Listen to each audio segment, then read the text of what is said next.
Le week-end du 22 juin, des dizaines de mandarins sont découverts gisant par terre dans la volière du parc du Tabor. Selon la ville de Rennes, cela serait dû à une défaillance du système de distribution de nourriture. D'après le collectif rennais pour l'égalité animale, une centaine de volatiles seraient en réalité décédés.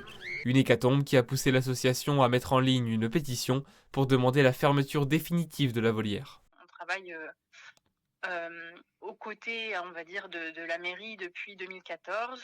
Et parmi nos revendications, il y a la fermeture de cette volière, qui pour nous est quand même une aberration. Bon, le problème principal qui se pose avec la volière, c'est déjà tout simplement le fait d'enfermer des individus dans des cages. Ils ne peuvent pas choisir ce qu'ils mangent, ils ne peuvent pas choisir les congénères avec lesquels ils vivent. Et ils sont enfermés juste pour qu'on puisse les regarder, quoi. Devenue incontournable, la volière trône au cœur du parc depuis la fin du 19e siècle.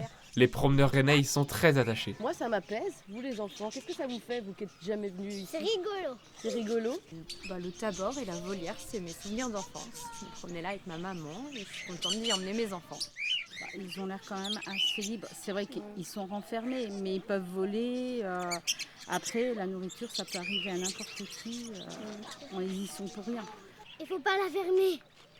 Bah ouais, mais est-ce qu'on peut faire un entre-deux et peut-être faire intervenir des humains pour en prendre soin plutôt que des machines? Alors moi, je préfère de toute façon, quelles que soient les conditions, je préfère voir des animaux en liberté plutôt que dans des cages. Ça, c'est sûr. Les services de la ville ont modifié le protocole de contrôle des automates afin d'éviter un nouvel incident.